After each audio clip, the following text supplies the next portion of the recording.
You could drink during this. You could pick your nose during this. He'll just edit it all out, so don't worry.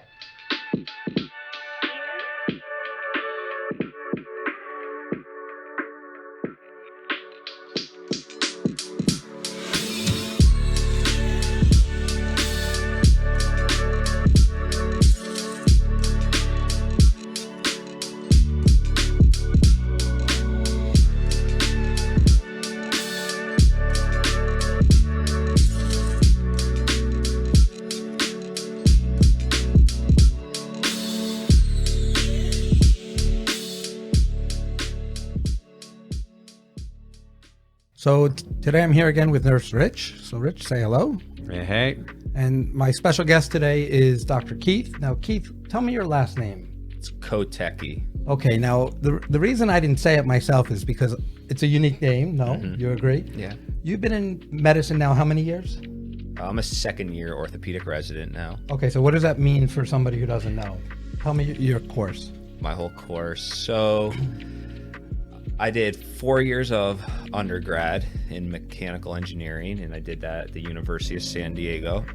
After engineering, I worked as a mechanical engineer for 5 years before medical school, but I then went to medical school at Toro University in Henderson, Nevada, over here right outside of Las Vegas, and that was an additional 4 years. So that's 4 years of undergrad, 4 years of medical school, and now I'm a second-year orthopedic resident, and orthopedics is a 5 years of residency, and then most of us do a fellowship afterwards for 1 more year. So essentially you have four years undergrad, 4 years of med school, 5 years of orthopedics, and then 1 more additional year for fellowship afterwards. So it's about 14 years total, but I had that gap where I worked as a mechanical engineer for 5 years between undergrad and med school, and I did take classes for about 4 of those years. So if you add all of my, time, it's even longer.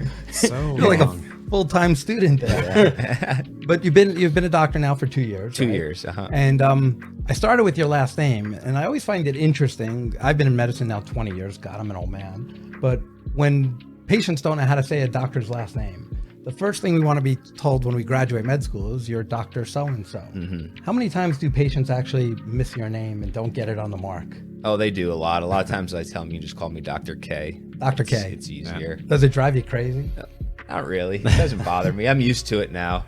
And Kotecki's Polish, CKI, but some people that just see the name on paper, they have no idea what ethnicity it is. And sometimes they think it's an Asian name, and they walk in and go, oh, you're not Asian. That's not my doc. It's funny. That is funny. So before I want to get into your whole background, because you're definitely different, unique than the other people. Granted, you've been to school for about 75 years. Something like that. Yeah. But and this is your last career.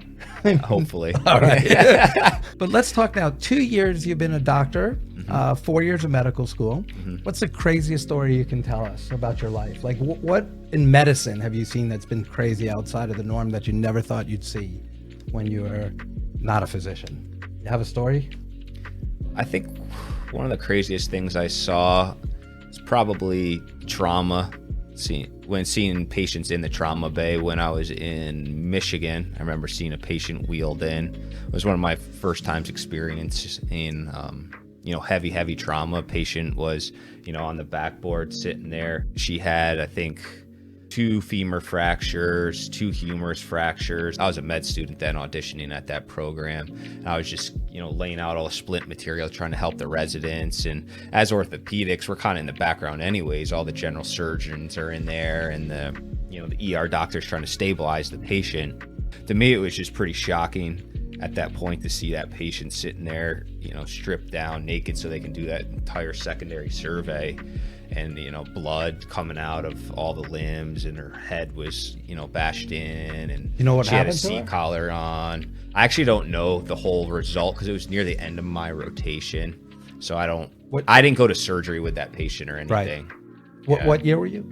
I was a 4th year med student. 4th year med student. Yeah. So she had a C-collar, like a big collar on her neck. Correct. All her bones were broken. And yeah, all 4 limbs had some sort of break. And trauma is always the most interesting. Mm-hmm. I trained in New York City in the Bronx, and we had tall buildings, everything, in New York City. And we used to have these people that were called jumpers. They would either get pushed out or jump out of a building because they didn't want to live anymore, or they owed somebody money, whatever it was. And we would see them all the time come in, and they'd have fractures from their heel bones all the way up through their thigh, through their spine. That was pretty crazy. And then I remember one case I saw a guy get hit by a wrecking ball, and he just got destroyed, just like you said, like we called him bag of bones because it was nothing, but and sure enough, he didn't make it, unfortunately. Did you find that experience traumatic? I mean, did it change your life? It changed my life, I wouldn't say, but I just remember that experience, I guess, because I was sitting back watching it. It was one of the first times I've seen that level of trauma. And now, when I've seen other instances, but they just don't stand out in my mind as clearly because it's, just another trauma case. No, totally. You become used to it over time. You learn how to deal with it over time. But always the first couple of cases like that, I think, are very traumatic. I rode with an ambulance corps when I was a kid. My father was a captain of an ambulance corps. Yeah. And the first ambulance ride I was ever on was a young woman who was drunk driving, and she put a hole right through her lip here, and she ripped her nose off. I mean, literally, it was gone. And my job was to put the oxygen on her, and she didn't have a nose, and I didn't know what to do. And I just totally panicked at first and freaked out. And my father's like, it's all right. You're going to be okay. I'm going to show you what you're going to do. And and then the next time it gets easier, and the next time it gets easier. But there's definitely a level of that, adrenaline rush. Right. Absolutely. Are you still doing trauma nowadays? Do you get a lot of trauma now? At our base hospital, we don't get a lot of trauma. We do our level 1 trauma at one of the other sister or local hospitals here. Right. And that's where we see most of our trauma. And that's during our 4th year residency. We do 6 months over there. A whole 6 months? Yeah, 6 months straight. Yeah. And then at our pediatric ortho, we get a fair amount of pediatric trauma, but it's not the same level as the level 1 trauma center. That's more kids that fall off monkey bars and break their bones and stuff like that. So more controlled. It's not the big car accidents. Although I bet you they do get car accidents there too. Yeah, I'm sure they do. Yeah.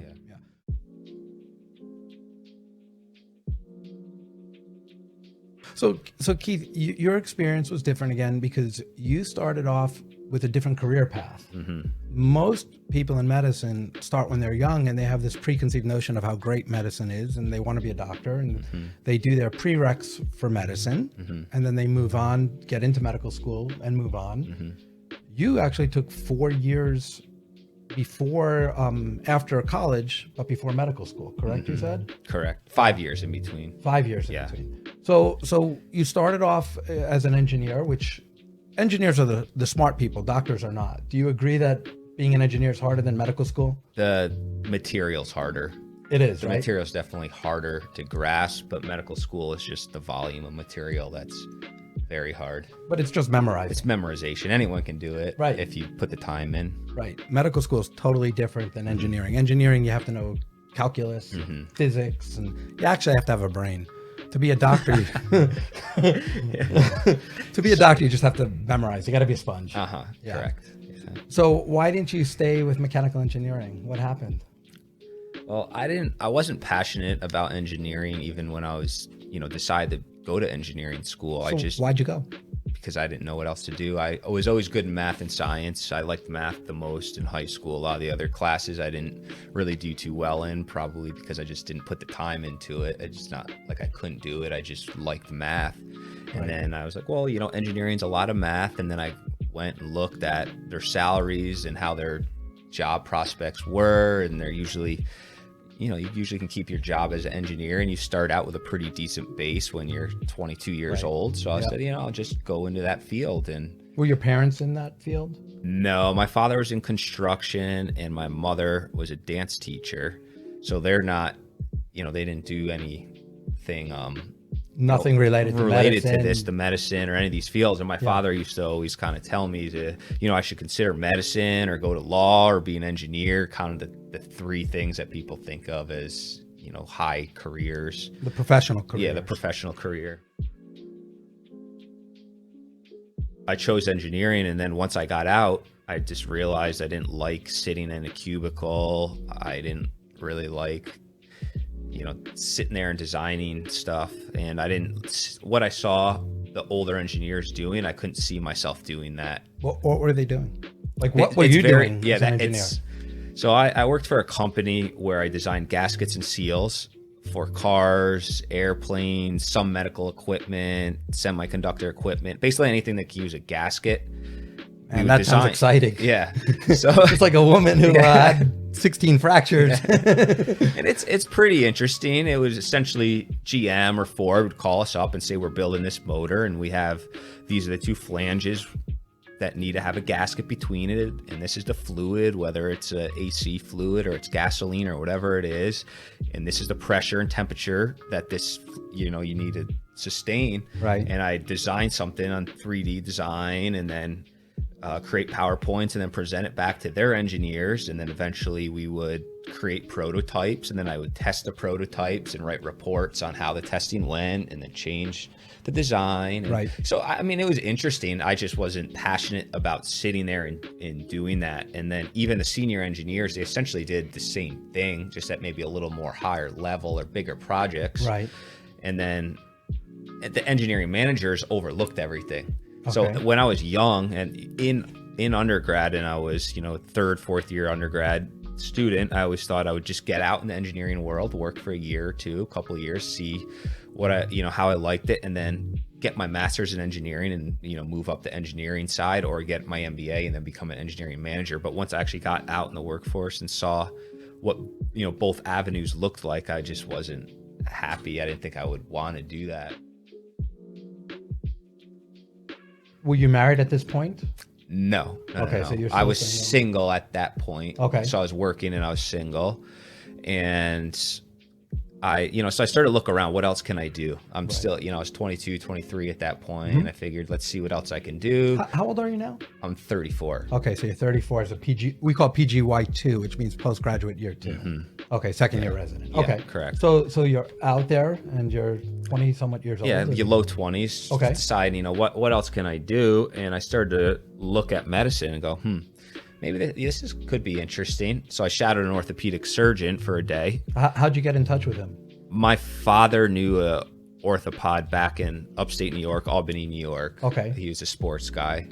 And so they kind of set me up to go see him one Christmas. I was back for Christmas break. So your father just said, "Hey, can my son hang with you for a day?" Yeah, he knew a friend of this guy. I forget how it all worked. He wasn't really friends with the orthopedist, but he knew somebody that knew him or worked, I think, in tech over at the surgery center or something like that.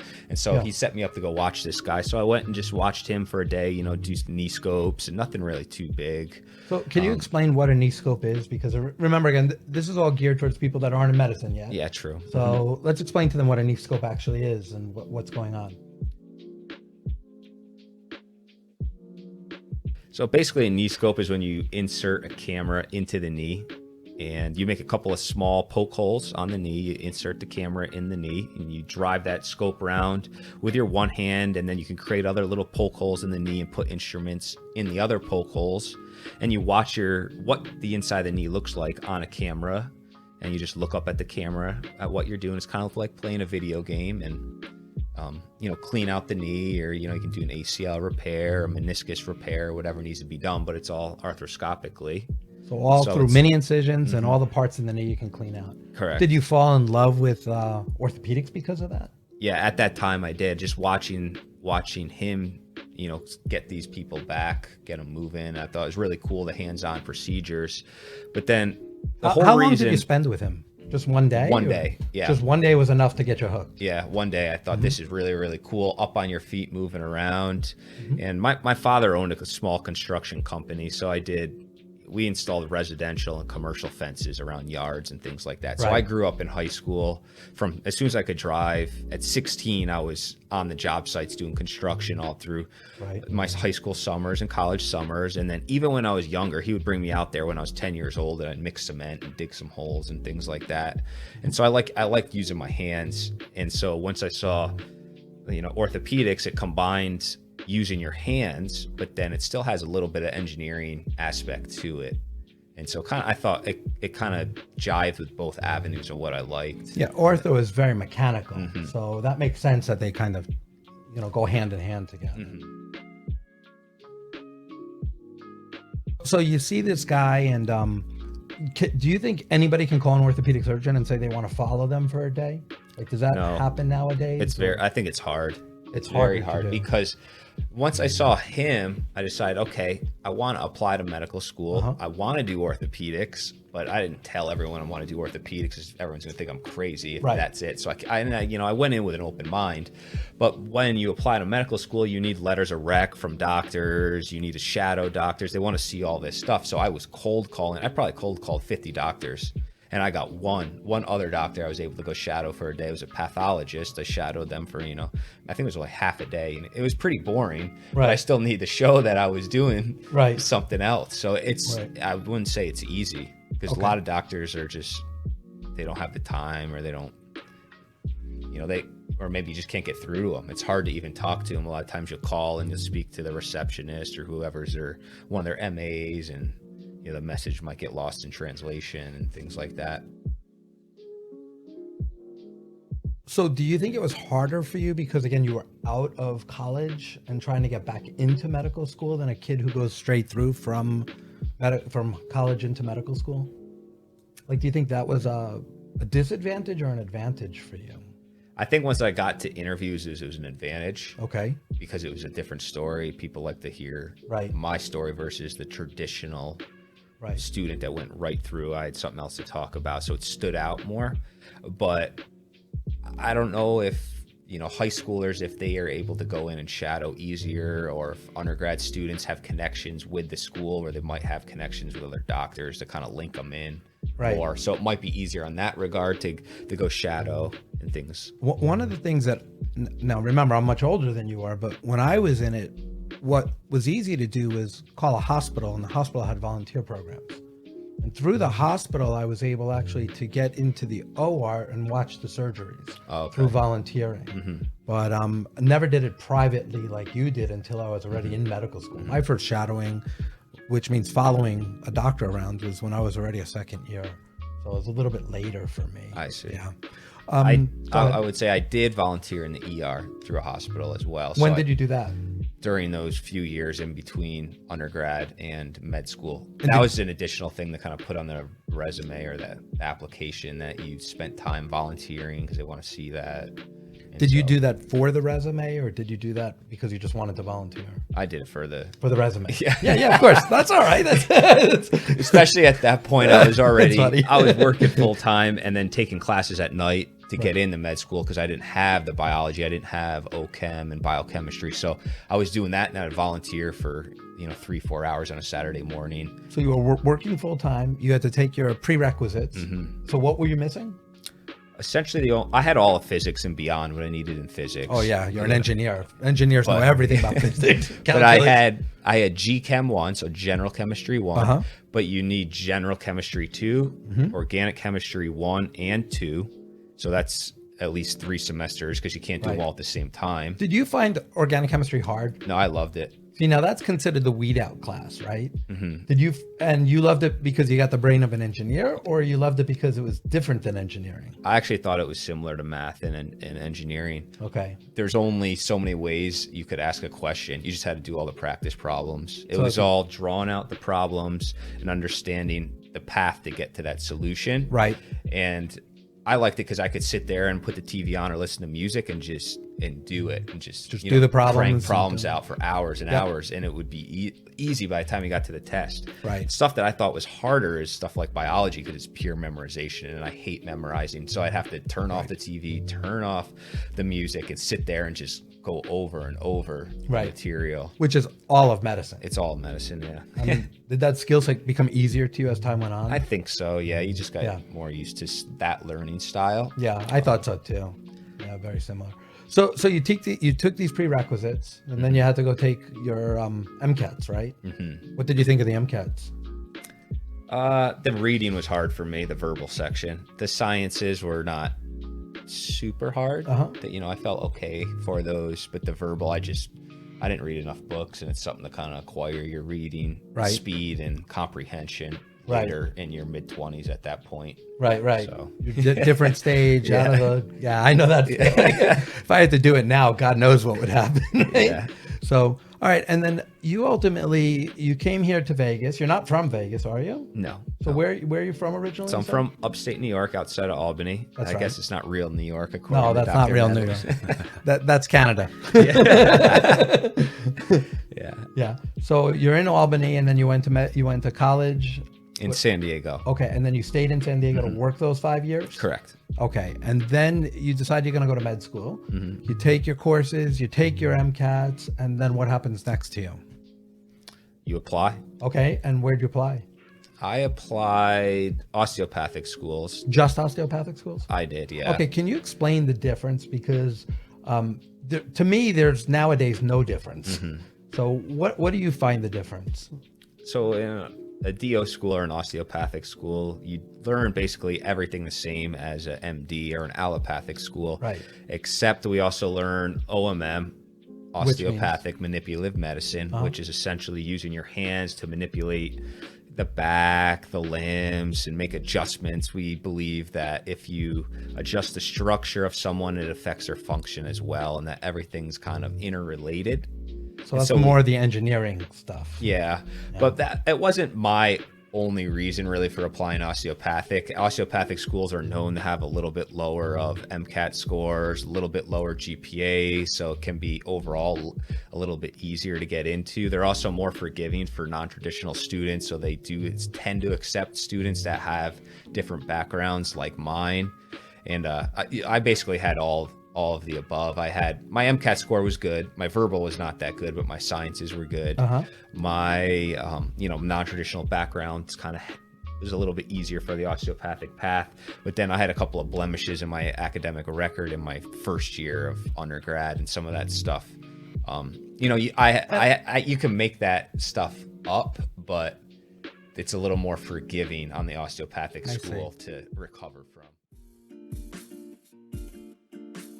So I'm glad you said that, because the reality is, if you do, you go to college, you like to party. I mean, we all do. I certainly did. And if your grades aren't exactly perfect, you could still become a doctor. It's not like the world is over. Yeah. So I kind of have an interesting story about that myself. So my first 2 years, I partied my ass off. I had so much fun in college, and my GPA was absolutely horrible. It's not that I'm stupid. I just had fun partying, and that's what I went to college for, So I go at the end of my second year to the dean of the pre-meds, and I say to him, I want to become a doctor. And he says, okay, no problem. And he looks at my GPA and my grades, and he looks straight at me and he says, you ever think about becoming a nurse? And I'm like, no, there's nothing wrong with that. I mean, look, Rich is a great nurse. We talked about this, last week, but I didn't want to be a nurse. I wanted to be a doctor. And he looked at me and he said, there's no way you're going to be a doctor, not with your grades. Give it up at this point. And I said, but that's not going to happen. So he said, well, why don't you go become a PhD, show that you've grown up, and then after you get your PhD, then become a doctor. And I said to him, that sounds reasonable. How long will that take? He said 6 years. So I'm like, wait, I'm not going to go to school for 6 more years just to prove that I can do it and then do it. So I went, he said, well, I'm not going to take you on. I'm going to send you to the dean of biology. He also takes pre-med students, and see what he says. He looked at me and he said, there's no way you're going to do it. So at that point I said, but you don't understand. I'm going to do this. I'm not going to give up. So I met the chairwoman of psychology, and she said to me, Russ, I know you. If you're going to do this, grow up, act mature, get your grades together, and you're going to get in. And I certainly went on and I studied my butt off for the last 2 years, got great grades. I took 1 year off, and then the following year I got in. And it's just a matter of persistence, right? Correct. I mean, don't you feel?